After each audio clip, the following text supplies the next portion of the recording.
الحق على الباطل فيدمغه فإذا هو زاهق وَلَكُمُ الْوَيْلُ مِمَّا تَصِفُونَ.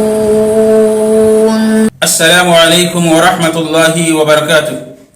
الحمد للہ رب العالمین والصلاة والسلام علی رسولہ الکریم، اما بعد. محترم دوستوں اور عزیز ساتھیوں، یقیناً عسر کے ساتھ یسر ہے، یعنی مصائب و مشکلات کے بعد آسانیاں ہیں، غم کے بعد خوشی ہے. رب ذوالجلال والاکرام بیان فرماتا ہے ان مع العسر یسرا، بے شک مشکل کے بعد آسانی ہے. جس طرح اندھیرے کے بعد اجالا ہے، بھوک کے بعد شکم سیری ہے، پیاس کے بعد سیرابی ہے، رات کے بعد دن ہے، اسی طرح مشکل کے بعد آسانی ہے. لیکن آج ہمیں کچھ وقت، کچھ لمحہ کوئی پریشانی لاحق ہو جاتی ہے، مصیبت لاحق ہو جاتی ہے، تو ہم لوگ کل کو اضطراب میں مبتلا ہو جاتے ہیں، ٹینشن کا شکار ہو جاتے ہیں. کیا اس سے پہلے لوگوں کو مشکلات نہیں آئیں؟ ان پر مصائب نہیں گزرے؟ ضرور گزرے. تاریخ اٹھا کر کے دیکھ لو، لوگوں پر تکلیفیں آئیں، مصیبتیں آئیں، پریشانیاں آئیں، لیکن وہ صبر کیے اور اللہ پر کامل یقین رکھے. مثال کے طور پر ہے ابراہیم علیہ السلام. جب قوم کے لوگ ان کو آگ میں ڈال رہے تھے تو کیا ابراہیم علیہ السلام کے لیے یہ مشکل کی گھڑی نہیں تھی؟ تھی، ضرور تھی، لیکن انہیں اللہ پر کامل یقین تھا کہ اللہ تبارک و تعالیٰ کوئی نہ کوئی راستہ ضرور دکھائے گا. اور اللہ تبارک و تعالیٰ نے آگ کو حکم دیا یا نار کونی بردا وسلاما علی ابراہیم، اے آگ تو ابراہیم علیہ السلام پر ٹھنڈی اور سلامتی والی بن جا.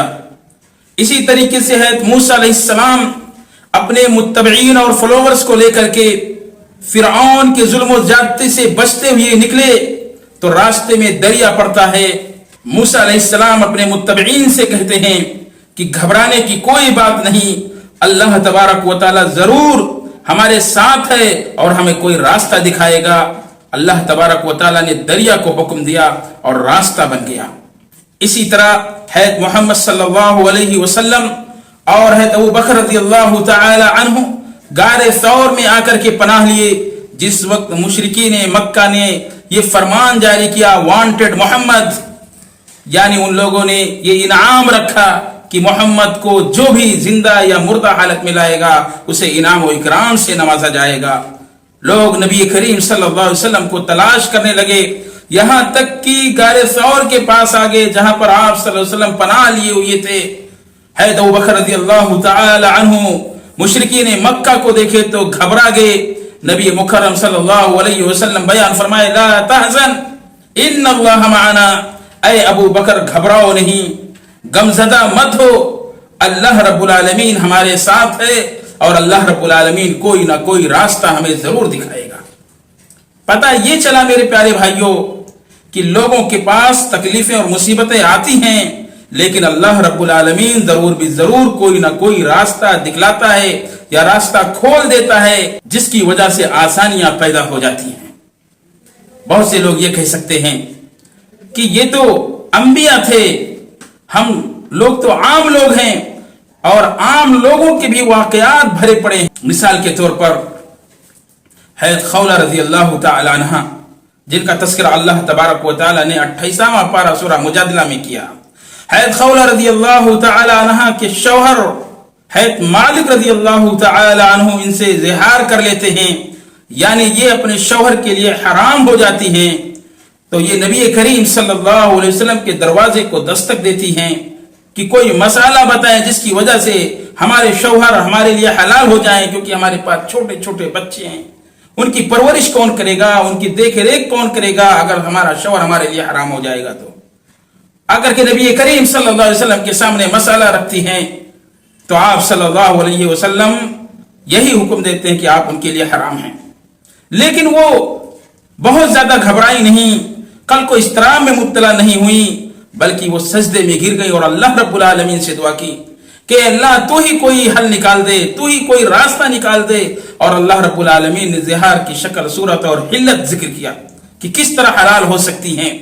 تو معلوم یہ ہوا میرے پیارے بھائیوں کہ لوگوں پر مصائب کی گھڑیاں آتی ہیں، پریشانیاں آتی ہیں، لیکن وہاں پر ہمیں صبر کرنے کی ضرورت ہے اور اللہ رب العالمین پر کامل یقین رکھنے کی ضرورت ہے کہ اللہ تبارک و تعالیٰ ضرور بھی ضرور ہمارے لیے کہیں نہ کہیں سے کوئی راستہ نکالے گا. لیکن کیا وجہ ہے؟ آج ہم دیکھتے ہیں چھوٹی سی تکلیف لاحق اگر ہمیں ہو گئی تو ہم ٹینشن کے شکار ہو جاتے ہیں، اسٹریس کی طرف چلے جاتے ہیں، ذہنی تناؤ کا شکار ہو جاتے ہیں. اس کی سب سے بڑی وجہ یہ ہے کہ ہمیں محتاجگی کا احساس ہے، فقیری کا احساس ہے، تنگی کا احساس ہے، تنگ دستی کا احساس ہے، بدبختی کا احساس ہے، بیماری کا احساس ہے، لیکن اللہ رب العالمین کی نعمتوں کا احساس نہیں. یہی وجہ ہے میرے پیارے بھائیوں کہ آج ہم کل کو اضطراب میں مبتلا ہو جاتے ہیں، ذہنی تناؤ کا شکار ہو جاتے ہیں، اینزائٹی کا شکار ہو جاتے ہیں، اسٹریس کا شکار ہو جاتے ہیں. آخر میں اللہ رب العزت سے دعا ہے کہ الہ العالمین ہم تمام لوگوں کو قرآن و سنت کے مطابق زندگی بسر کرنے کی توفیق عطا فرما. الہ العالمین جو بھی مسلمان بھائی مصائب اور تکالیف میں گرفتار ہیں، اے اللہ تو ان کی پریشانیوں کو دور کر دے. آمین تقبل یا رب العالمین. والسلام علیکم ورحمۃ اللہ وبرکاتہ.